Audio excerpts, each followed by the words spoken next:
acompáñenme un ratito a Apocalipsis capítulo número 21 y leamos versículos desde el 1 hasta el versículo 6.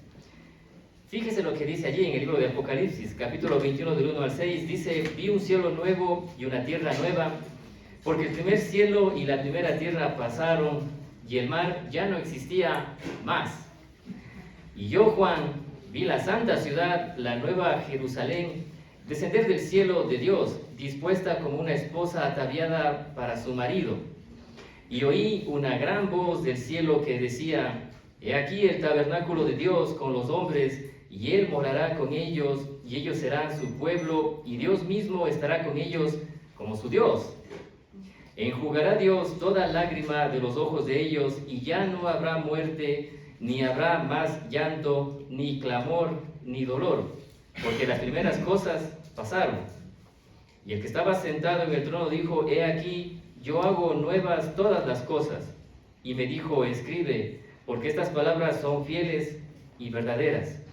Y me dijo: hecho está, yo soy el alfa y la omega, el principio y el fin. Al que tuviere sed, yo le daré gratuitamente de la fuente del agua de la vida. Entonces, estimados hermanos, a Juan, al apóstol, se le permitió ver la hermosura de lo que Dios tiene reservado para cada uno de nosotros. Entonces, trate usted de imaginar. Juan está mirando. Él dice en el primer versículo: vi. Y dice que él vio un cielo nuevo y una tierra nueva. Un cielo nuevo y una tierra nueva. Y no solo eso, sino también la majestad, la hermosura de una nueva ciudad. Entonces yo al leer esto pensaba o trataba de imaginar cómo sería esto. Un cielo nuevo, una tierra nueva. Y la majestad de una ciudad nueva, donde en otros versículos, otros textos dice: mora la justicia. Y yo decía, un poco difícil imaginar esto por la situación en la que nosotros vivimos, en las que siempre hemos vivido. Un mundo corrupto, una creación en destrucción. Un poco difícil. Pero de lo que leemos, Juan no solo vio, él también ¿qué? Escuchó una voz. ¿Y qué decía esa voz, estimados hermanos? Usted acaba de leer el texto. Esa voz que él oyó, una voz muy fuerte, decía que el tabernáculo de Dios, o sea, el hogar de Dios, ahora estaría ¿con quién? Con los hombres, con la humanidad. Y no solo eso, sino que también la bendición trascendería tanto que para mí es más difícil imaginar todavía. Donde que dice: Dios mismo va a quitar el dolor, va a quitar el quebranto, va a quitar toda injusticia, toda corrupción, todo lo malo que por milenios ha existido en este planeta desde que el pecado entró. Dice enfáticamente: Él secará todas sus lágrimas, ya no habrá muerte, ni sufrimiento, ni llanto, ni dolor. Dice, ¿por qué? Porque las cosas han pasado, ya desapareció. Entonces, otra vez, traigo, usted es bueno para imaginar, debe ser bueno para imaginar. ¿Puede usted imaginar esto? Un cielo nuevo, una tierra nueva. ¿Puede imaginar usted a Dios siempre aquí, y donde ya no hay más corrupción, ni hay más desgracia por el pecado, ni hay más llanto, ni hay más dolor, ni hay más sufrimiento? Y de hecho, no solo imaginar, sino que también usted anhelaría estar ya en un lugar así. Es por eso que también al final del libro de Apocalipsis se dice: Señor Jesús, ven pronto, para que definitivamente esto pueda ser establecido, esto pueda ser una realidad en la vida de cada uno de nosotros. Ahora, estimados hermanos, esto es lo que Juan vio, lo que Juan oyó, y es excelente. Y nosotros lo tenemos por cierto, ¿verdad? Creemos en esto. Creemos en esto, estimados hermanos. Y sabemos que Dios ha reservado esto para aquellos que han hecho pacto con Él. Nosotros creemos esto, esperamos esto, pero también sabemos que Él ha reservado esto para aquellos que han hecho pacto con Él, mediante la fe, la obediencia al Evangelio del Señor Jesucristo. No por obras, por fe, porque Él pagó, el Señor Jesucristo pagó. Pero ahora es muy interesante, estimados hermanos, después de tener una visión ciertamente breve, porque muchísimo se podría hablar de esto, es muy importante lo que dice en el versículo 7. Mire el versículo 7 a continuación. En Apocalipsis capítulo 21, el versículo 7, ¿Qué es lo que dice? Dice algo importante. Dice, el que venciere heredará todas estas cosas, y yo seré su Dios, y él será mi hijo. Dice, el que venciere heredará, va a heredar todas estas cosas. ¿Cuáles cosas? Las que hemos leído en versículo 1 al versículo 6. Un cielo nuevo, una tierra nueva, un lugar celestial donde el Señor va a estar siempre con su pueblo, donde no habrá más dolor, ni llanto, ni quebranto, ni angustia, ni penas, ni culpa, ni nada. Algo que, como le digo, es difícil de imaginar de acuerdo a la realidad en la que siempre vivimos. Un lugar que está lleno de corrupción, está lleno de sufrimiento, está lleno de destrucción, pero algo totalmente nuevo. Y además una cosa muy importante, eso estaba en el versículo 6, donde que siempre dice el Señor, al que tiene sed, le va a dar de beber de la fuente de agua viva, de vida. Pero el versículo 7 dice, al que venciere, tendrá la oportunidad, tendrá la opción, o será declarado heredero de todas estas cosas. Entonces, una pregunta, estimados hermanos, para usted. ¿Qué podría usted impedirle ser un vencedor y heredar todas esas cosas que Dios ofrece? ¿Qué podría usted impedirle ser un vencedor y que usted no reciba lo que Dios está ofreciendo? Entonces usted puede pensar en muchas cosas, ¿no? En términos generales usted diría el pecado, pues hermano. Y siendo específico usted puede decir, claro, la inmoralidad sexual, la mentira, el robo, la hipocresía, la falta de perdón, y podría señalar algunas características de pecado que de hecho ciertamente, estimados hermanos, podrían a nosotros impedirnos ser vencedores. Pero me llama mucho la atención lo que dice en el versículo 8, y es al punto al que quiero llegar, estimados hermanos. Lea conmigo el versículo 8, lo que dice el versículo 8 de Apocalipsis capítulo 21. Dice, pero los... ¿Qué dice? Pero los cobardes. Y luego continúa diciendo, e incrédulos, los abominables y homicidas, los fornicarios y hechiceros, los idólatras y todos los mentirosos tendrán su parte en el lago que arde con fuego y azufre, que es la muerte segunda. ¿Quiénes van a recibir esta segunda muerte? Después de la física, la espiritual. Y da un listado de características, de virtudes, no son virtudes, de defectos, de personas que van a parar a ese lugar. Pero me llama mucho la atención, estimados hermanos, la primera característica que Dios pone, cobardía. Cobardía. ¿Qué significa ser un cobarde? Usted está pensando en eso, pero le pregunto antes, ¿desea usted de corazón ser un vencedor? Ser un vencedor y por haber vencido ser un heredero de todo aquello que Dios está ofreciendo mediante el sacrificio del Señor Jesucristo y claro, su obediencia al Evangelio. ¿Desea usted ser un vencedor y un heredero? Usted va a decir, yo deseo ser un vencedor y deseo ser un heredero. Pero no podremos alcanzarlo, estimados hermanos, si somos cobardes, porque eso es lo que dice aquí. Y yo leyendo este versículo me llamaba la atención que haya sido puesto esto en primer lugar. Porque por lo general nosotros nos escandalizamos cuando en la vida de algún hermano hay inmoralidad sexual y decimos, tiene que arrepentirse, hermano, tiene que pedir perdón, y claro que sí. Cuando hay falta de perdón, decimos, hermano, tiene que perdonar. Tiene usted que mirar la cruz, entender el sacrificio del Señor Jesucristo y perdonar. Cuando hay dureza de corazón, cuando hay avaricia, hermano, tiene que dar. Pero de pronto cuando actuamos como cobardes, quiero decir, cuando no vivimos de acuerdo al estándar cristiano, a la fe del Señor Jesucristo, a las enseñanzas de Él, en algún punto de nuestras vidas, de pronto no nos escandalizamos tanto. De pronto es como normal, ¿no? Así ya, y no pasa nada. Y me llama mucho la atención, estimados hermanos, que en primer lugar el Señor ponga esto, un cobarde. ¿Quién es un cobarde, estimados hermanos? ¿Qué significa ser un cobarde? ¿Cómo se ve un cobarde? Y bueno, ahora nosotros recordamos que la cobardía es un pecado que podría llevarnos a este lago de fuego, a esta segunda muerte. Si somos cobardes, si permanecemos viviendo de esa manera, estimados hermanos, Y de hecho Dios no quiere que nosotros seamos cobardes. Momento.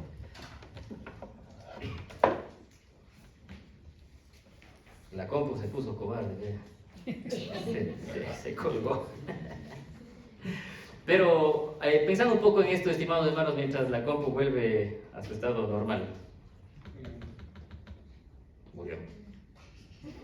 Eso hay que editar en el video, Carlos.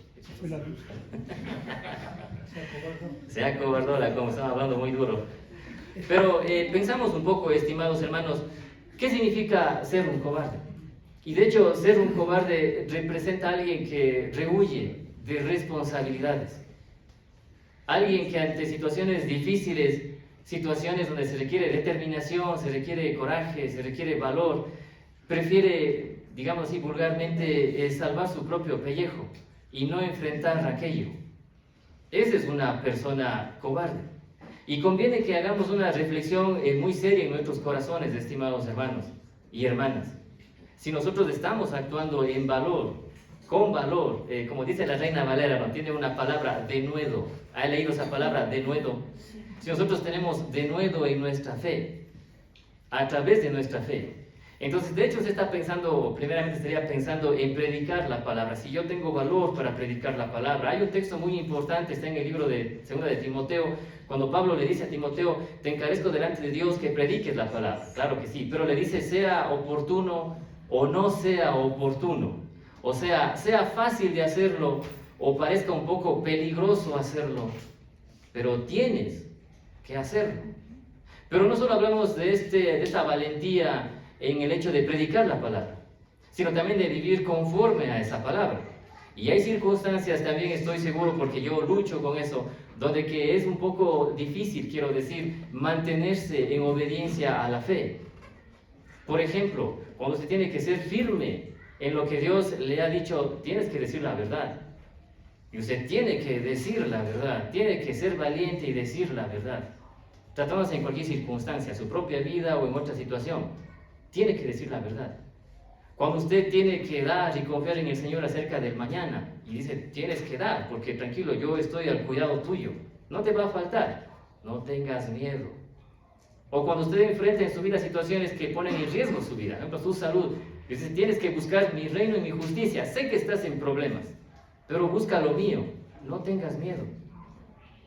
Y claro, la esperanza es que Dios nos bendiga y nos sane, pero de todas maneras Dios diría, y si mueres, voy a decir así nomás, mejor, ya vienes conmigo, ya eres libre, ya vienes a este lugar que se ha prometido, de no hay llanto, ni pena, ni dolor, ni quebranto, ni injusticia, ni ninguna cosa que ha provocado el pecado. Pero muchas veces, estimados hermanos, esta situación de cobardía a nosotros nos priva. Y digo esto, estimados hermanos, porque yo lucho cada día con esto, también usted, y estoy seguro de algo.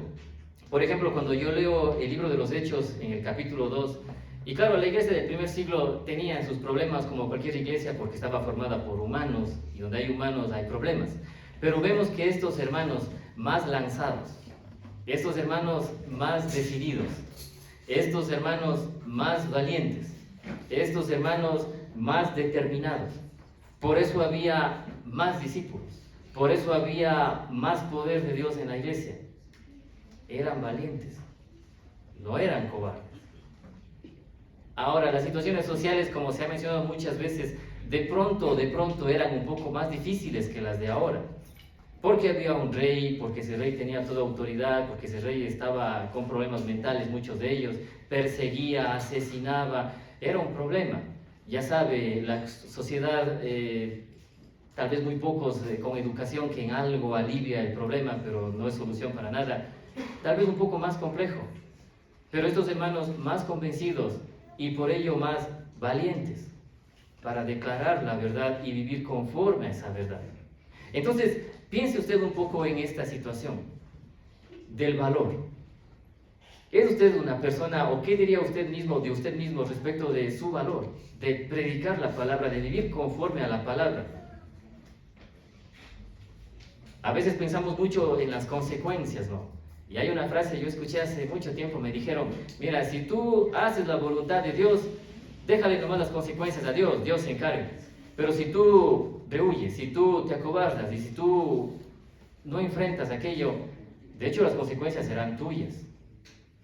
Y vemos relatos en la Biblia vez tras vez, donde que Dios ciertamente se tomó a cargo la situación de aquellos que confiaron en Él con valor, y otros en cambio que tuvieron que por su propia cuenta enfrentar las situaciones que les había correspondido a causa de su cobardía.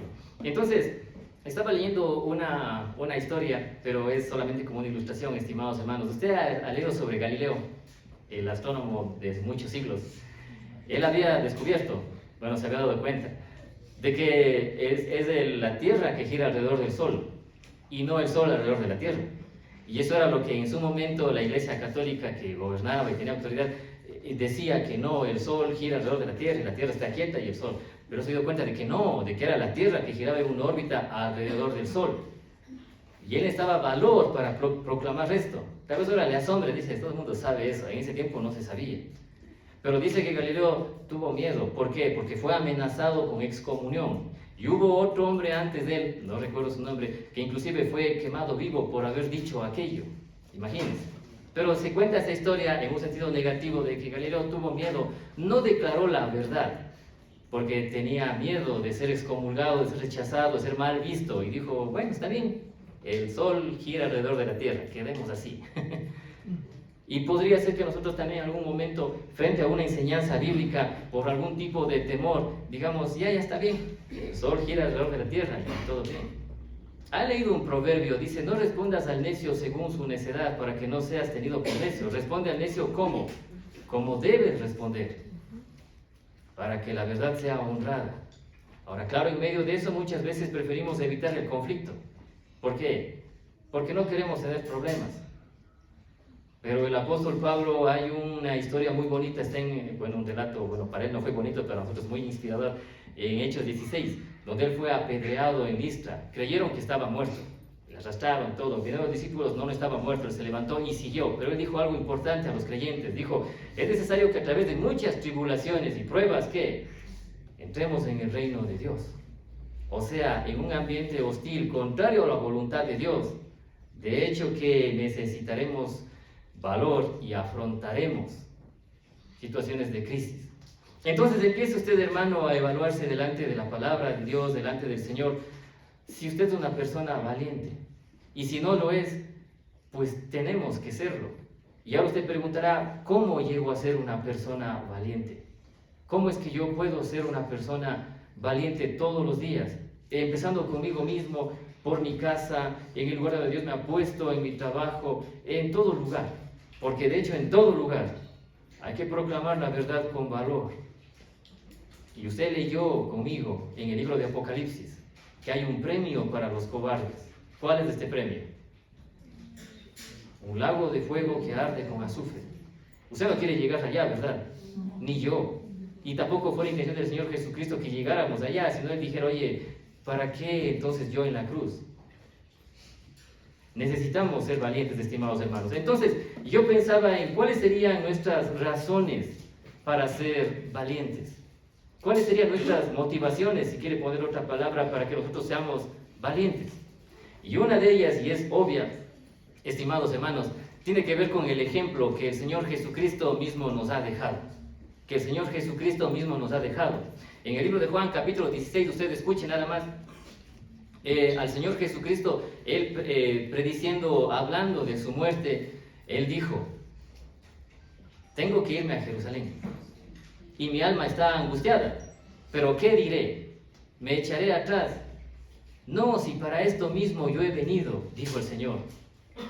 Y dice que Él afirmó su rostro y caminó hacia la voluntad que había sido establecida por Él.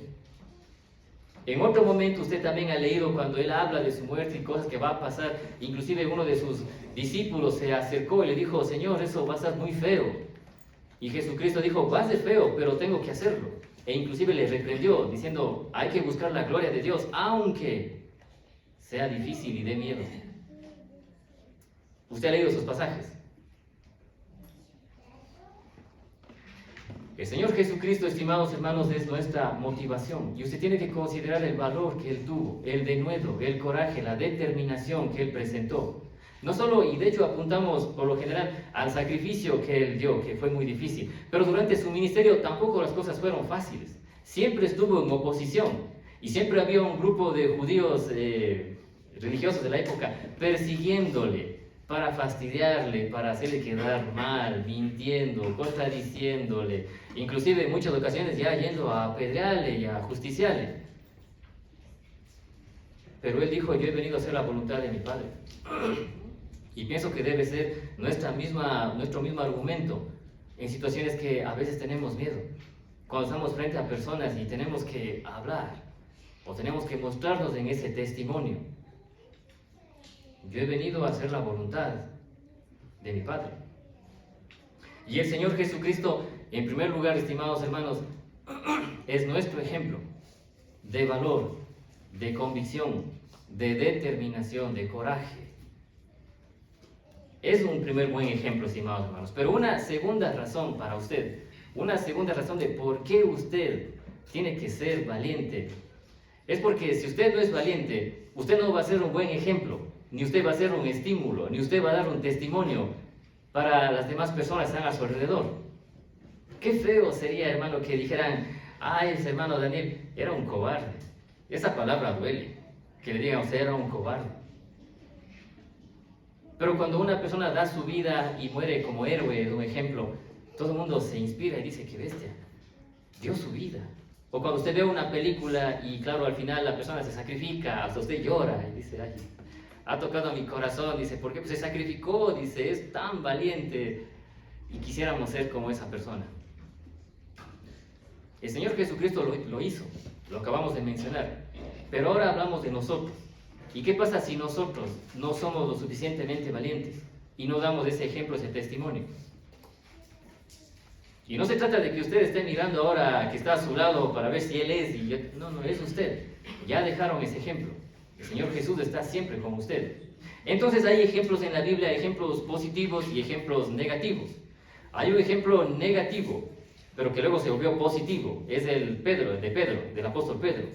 En un momento, ya sabe, cuando el Señor Jesús estaba en juicio, y él estaba atrasito así, siguiendo y mirando las situaciones. Ya en esa escuela dice: ¿tú estabas con él, sí o no? ¿Y qué dijo Pedro? No, yo no le conozco. Y ya temblando así. Más allá, tú estabas con él. Hasta que al final, él enojado: no estoy, y dice que maldijo y todo.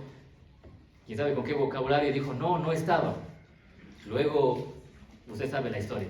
Y él se sintió muy mal por no haber sido, ¿qué? Valiente. Y terriblemente mal, que el texto bíblico dice que él saliendo lloró, y no lloró solo así nomás, dice lloró amargamente. ¿Usted alguna vez ha llorado amargamente cuando le duele realmente? Imagínese. Luego, más adelante, en el libro de Gálatas, en el capítulo 2, usted puede leer este relato. Se dice que la iglesia estaba formada, había creyentes judíos y había creyentes gentiles. Pero dice que también otra vez Pedro, por miedo de los creyentes judíos, cuando estaban ellos se juntaba con los unos, y cuando no estaban ellos se juntaba con los otros, pero así. Vino el apóstol Pablo y les reprendió, le dice: oye, ¿tú por qué actúas de esta manera? ¿Por qué tienes miedo de los unos, prefieres a los otros, y cuando están los otros, prefieres a aquellos? Y apóstol Pedro otra vez, y no estoy acusándole, sino esto también nos sirve para ver la gracia que Dios tiene con cada uno de nosotros. Pero llega un momento, en el intermedio de estos relatos, donde que Pedro actuó con verdadero valor. Y de hecho él se levantó y proclamó la verdad del Evangelio en el Pentecostés, y mucha gente creyó. Es un ejemplo positivo y también un ejemplo negativo, pero hay más ejemplos positivos, estimados hermanos. Usted ha leído en el libro de Daniel. El libro de Daniel es un libro que tiene muchos ejemplos para esto. Aquellos hombres que fueron lanzados al horno de fuego. Dice: verás, si no te postras ante esta imagen cuando suena la trompeta, ¿qué voy a hacer? Te voy a lanzar al horno de fuego. Pienso que mucha gente ha dicho: no, yo me postro aquí ya y salvo mi vida, además de una muerte bien fea, porque morir quemado, ay. Pero esos hombres, ¿qué hicieron? Dice: verás, aunque nos lances y nos muramos, o Dios hace algo, porque ellos no sabían que iba a ser Dios, vamos a mantenernos firmes. Y usted póngase en los zapatos de ellos, no era fácil, mucha gente mirándole, usted solito, el horno de fuego ahí ardiendo, el rey amenazándole. ¿Qué habría hecho usted? no lo sé, pero sé lo que usted quiere hacer. Usted quiere ser fiel y quiere ser valiente, ¿verdad? Otro relato es Daniel, cuando el rey decreta un edicto de que deben solo orar al rey. Imagínense. Pero Daniel nada que ver. Él se mantiene firme en sus convicciones y a pesar de que hay una ley con valor, él sigue practicando lo que ha sido enseñado por su Dios. Luego él es acusado y la amenaza ¿qué es? Un foso lleno de leones hambrientos. Pienso que también mucha gente ha dicho, ay, no. Igual solamente le oro al rey y ya está, pues, y ya salvo mi vida. Pero él no lo hizo. Demostró mucho valor. Y llama mucho la atención en el libro de Daniel, si usted puede ir a su casa a leer, es del único, al menos que yo he leído, que Dios dice que él es muy amado delante de Dios, este profeta. Es que era valiente realmente. Y usted ha visto muchas circunstancias donde él enfrentó situaciones realmente complicadas, pero se mantuvo, como dice el libro de Hebreos, ¿no? Como viendo al invisible, eso se dice de Moisés. Situaciones difíciles, estimados hermanos, y ejemplos grandes que a nosotros, después de muchos años, seguimos leyendo y nos siguen inspirando. Y nosotros decimos, amén, gloria a Dios. Pero ahora el mío, si usted tiene un ejemplo de valor, no de cobardía, de valor, y dice, mira, este hermano predica la palabra, mira, este hermano obedece al mandamiento, mira, este hermano se mantiene perseverante a una situación de crisis, es valiente, no es cobarde. Entonces, la segunda razón, estimados hermanos, es que si usted actúa como cobarde, no va a dejar un buen ejemplo, no va a dejar un modelo que aliente, un modelo que impulse. Usted va a dejar más bien un modelo de debilidad. Y tal vez mucha gente siga ese modelo porque dice, no hace falta hacer más cosas. Eso nada más. Es muy importante, estimados hermanos. Pero no solo eso. Hablamos del Señor Jesucristo, que de hecho Él demanda que seamos valientes y que Él mismo dio ejemplo de valor. Hablamos, estimados hermanos, de que nosotros tenemos que ser valientes para poder dejar un testimonio y poder marcar un camino, porque la palabra exige esto. Y de hecho, hermanos, no para gloria nuestra, sino para gloria de nuestro Señor. Y pensando un poco en esto, hermanos, un paréntesis. Hace tiempos, o tal vez no nos hemos enterado, seguro que sí, pero al menos en esta ciudad no ha habido un mártir. En el primer siglo había mártires, ahora no hay mártires.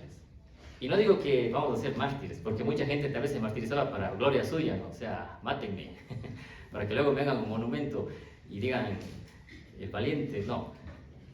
Había gente que moría. Y nosotros leemos en el libro de Apocalipsis, bueno, si usted puede leer después, en un mensaje a una iglesia de un hombre que murió, dice allí donde mora Satanás, pero fue mi testigo fiel. Y nadie sabe nada de este hombre, solo se menciona allí su nombre y nadie sabe quién también sería. Pero es el testimonio que Dios mismo da de alguien que fue fiel y fue valiente. Hasta que llegó esa consecuencia. Porque en otros casos no era esa la consecuencia. Por ejemplo, el apóstol Juan, él no murió como mártir, aunque sufrió bastante, aislado y todo eso. Pero él murió de vejez. Pero solo piensa en eso, que en esta ciudad, en este entorno religioso, voy a decir así, si hay alguien suficientemente valiente, y debería haber aquí, que la gente está hablando, dice, oye, hay personas que creen realmente, no son privados, no son ocultos, son manifiestos, se les ve. Estimados hermanos, eso es algo muy importante que nosotros debemos considerar en nuestras vidas, porque es algo que Dios demanda, y le repito una vez más, y usted recíbalo, es lo que dice el libro de Apocalipsis 21:8, dice, pero los cobardes, y repito otra vez esto que ya lo dije, nosotros nos escandalizamos cuando vemos otros, bueno, lo que sigue en el listado, en la vida de los hermanos, ¿no? Inmoralidad sexual, mentira, bueno, ahí dice brujería, dice todas esas cosas. Decimos, hermano, tiene que arrepentirse. Pero si el hermano no es fiel, no es valiente, si el hermano es un cobarde o la hermana es una cobarde, y no decimos nada, pues también estará en camino al lago de fuego, que arde con azufre, que es la muerte segunda. Y no habremos dicho nada, o mi propia vida estará así y no habré hecho nada. Y solo fijándome de los otros que... y no es lo que Dios espera de nosotros. Entonces, pensando en esto de qué es lo que, o cuáles son las razones por las que nosotros debemos ser Valientes, estimados hermanos. Otra razón para ser valientes es que si no soy valiente, ya le dije dos, le doy otra más, es que el mundo no va a ver ni va a escuchar la verdad. Si no soy valiente, si mantengo oculto, el mundo no va a ver un testimonio, ni va a escuchar una predicación de la verdad.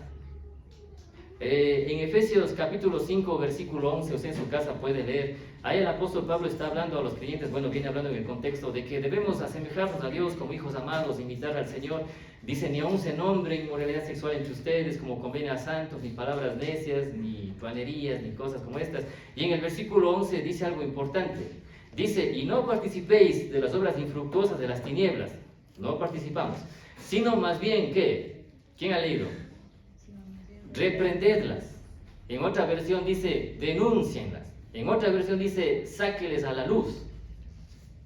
Esto me llama la atención. Es como en el libro de Nehemías, bueno, en Esdras también, cuando ellos estaban reconstruyendo los muros. Y había gente opositora, ¿no?, que no quería que reconstruyeran los muros. Entonces, hay un momento cuando se dice que estos hombres que reconstruían los muros, los que vinieron del cautiverio, estaban allí con una mano, dice, con la espada, en la otra trabajando. Por aquí trabajando para el muro y por acá listos por si acaso alguien ataca para defender. De ambos lados. Entonces yo a veces pienso que nosotros deberíamos ser de ambos lados, pero pienso que a veces estamos solo de un lado. O sea, defendiéndonos de no caer en el pecado, y está bien. Cuando dice el texto de Efesios 5:11, no participéis de las obras, ya. Pero falta el otro lado. También tienes que atacar, porque dice, sino más bien, reprenderlas. Entonces está bien, yo digo, muchas veces nos hemos metido como en una burbuja, ¿no?, donde que yo nomás no peco, bueno, los otros que pequen nomás, pero igual no es mi vida ya. Pero no dice eso. Dice que también yo me cuido, pero a la vez procuro sacar a la luz la verdad, declarar la verdad. Eso significa una palabra, hermanos, conflicto. Sí, significa algo, conflicto. Va a haber conflicto. Y más bien, según la palabra de Dios, tiene que haber conflicto. Porque eso revela quién es quién y dónde está parado cada uno. Si no hay conflicto, es que estoy básicamente en esta corriente. Nadie tiene algo en contra de mí, ni yo tengo en contra de nadie, no pasa nada. Pero si hay conflicto, es porque de hecho hay diferencia, contrasta, luz y tinieblas, no hay cómo mezclarles. Hay diferencia. Y no participéis de las obras de las tinieblas, dice Efesios 5:11, sino también, además de no participar, denúncielas. Habla en el contexto de los hermanos, habla la iglesia en Éfeso, claro que sí, primero aquí en la iglesia, pero también allá afuera. Porque la predicación no es solo aquí, es allá afuera y aún más. Y dicho esto, en el libro de los Hechos, en capítulo 20, dice algo también muy importante. Porque el apóstol Pablo ahí, luego de que se reunió con los ancianos y declaró cosas a futuro, de que iba a haber falsos profetas, que al rebaño iban a hacer daño y todo esto, el apóstol Pablo dice algo importante. Dice, mire, soy libre de la sangre de cada uno de ustedes. O sea, quiero decir, nadie puede a mí acusarme si no llega a salvarse. ¿Por qué? Porque yo he predicado todo el consejo de Dios. Les he dicho todo lo que Dios quiere que ustedes escuchen. No porque de pronto aquí se ofende a alguien, o porque el otro hermano está viviendo así y no voy a tocar el tema porque se ofende. Les he dicho todo, pase lo que pase.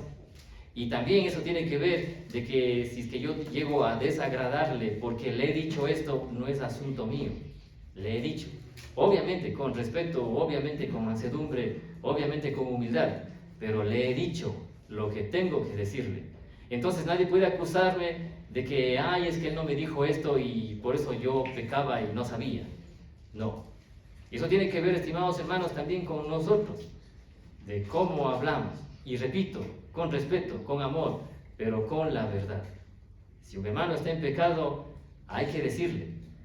1 Corintios capítulo 5 en adelante usted lee, y el apóstol Pablo dice, les he dicho que con ningún hermano, o que llamándose hermano, que de hecho es un hermano, que sea inmoral, que sea un mentiroso, que sea un borracho, que sea un ladrón, que sea un maldiciente, hay que hacer algo con esa persona. no para destrucción, pero hay que hacer algo porque está en camino de destrucción. Y que no seamos cobardes, porque Dios espera que seamos valientes. Entonces, estimados hermanos, nuestro modelo es el Señor Jesucristo. Nosotros también tenemos que ser un modelo. Y de hecho hay una necesidad afuera por las cuales tenemos que ser un modelo. Pero ahora el último puntito, estimados hermanos. Vea que me aprendí de memoria porque esto ahí se quedó. El último puntito, estimados hermanos. ¿Qué fortalece nuestro valor, nuestra valentía? Es algo, una palabra pequeña, es fe. Fe. Y nosotros, ¿cómo fortalecemos nuestra fe? Es de lo que casi siempre hablamos aquí. Y piense que si nosotros no somos valientes, si usted está pensando, dice, sí, soy un cobarde, dice, no estoy predicando, no estoy dando testimonio acá, o no estoy haciendo esto, es porque la fe está débil. Usted no está tan convencido. ¿Necesita qué? Fortalecer su fe. Fortalecer su fe. El apóstol Pablo dice en 2 Corintios 4, creí, por eso hablé. Si no creyera, no hubiera hablado. Creí, por eso hablé. Y predicamos el Evangelio. Y dice más adelante, sabiendo que el Señor Dios, así como resucitó a Jesucristo, nos resucitará a nosotros. Porque sé algo, porque está en mi corazón. Entonces, una primera forma que usted fortalece su fe tiene que ver con lo que siempre hemos dicho. ¿Qué es? Procurar y ganar conocimiento de la verdad. Usted está enterado de las obras de Dios, de lo que Dios ha hecho, de cómo Él logró, de cómo Él juzgó, de cómo Él salvó. Y su corazón se llena de esas convicciones. Y usted dice, Dios es el mismo hoy, ayer y por siempre. Y entonces va a actuar igual conmigo. Y si de pronto no actúa así y se me va muy mal, he leído Apocalipsis 21 y sé lo que Dios me ha prometido. Sé a dónde voy. ¿Hay algo por qué temer? No habría algo por qué temer, aunque el miedo es algo natural y no estoy criticando eso, estimados hermanos. El problema es dejarse dominar por ese miedo y no hacer nada ante las situaciones. Y así pasar meses o años sin mover un dedo, porque tengo miedo. Entonces, estimados hermanos, creí, por eso hablé, he creído porque he conocido. Y usted debe fortalecer su fe. En segundo lugar, y eso está en el libro de los Hechos, en el capítulo 4, ellos estaban predicando y les estaban persiguiendo y les habían amenazado de que no prediquen más en ese nombre. Y dice que los discípulos, los apóstoles, se reunieron con los discípulos para orar y ellos dijeron, Señor, mira sus amenazas. Nos están amenazando de muerte, de que no hablemos más. Pero dice ellos orando, concede valor a tus siervos, para que con denuedo proclamen la verdad, con valor. Y dice que en ese momento en la oración el Espíritu descendió sobre ellos y claro, fueron llenos de valor y siguieron adelante. Entonces, ¿cómo más usted fortalece su fe? Pues ahí está, con la oración. Y claro, usted dirá la oración en su casa, que es muy bueno, estimado, necesario, pero también la oración en grupo. Orar unos por otros y orando juntos.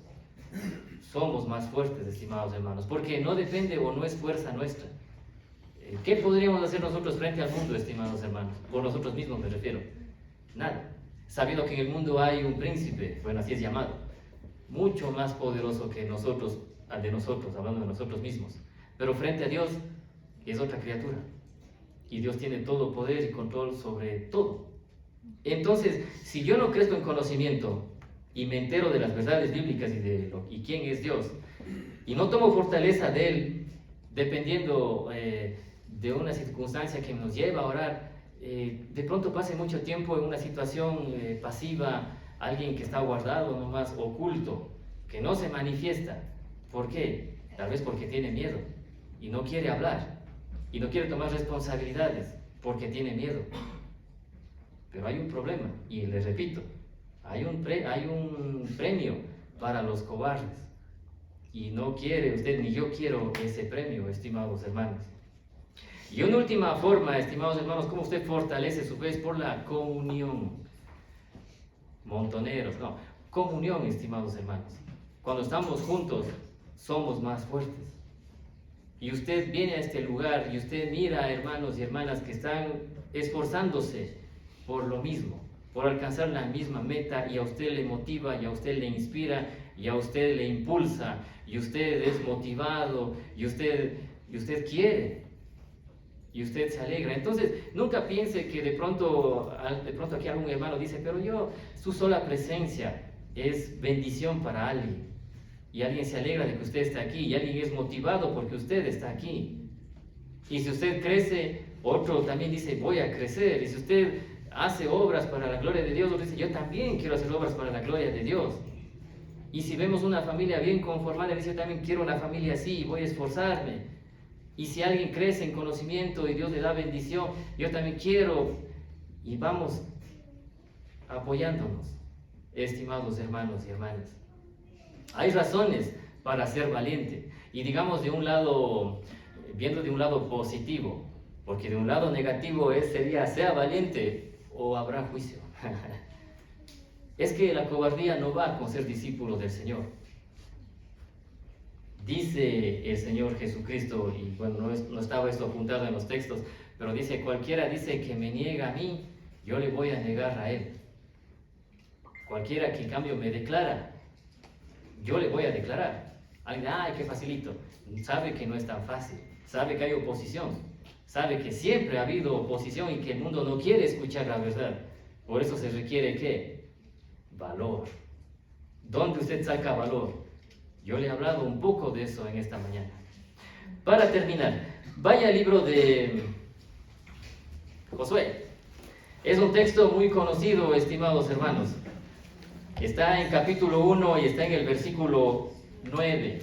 Bueno, el 8 es más conocido, pero el 9 también fuera bueno que usted lo memorice. Josué capítulo 1, versículo 9, dice, mira que te mando que te esfuerces y seas valiente.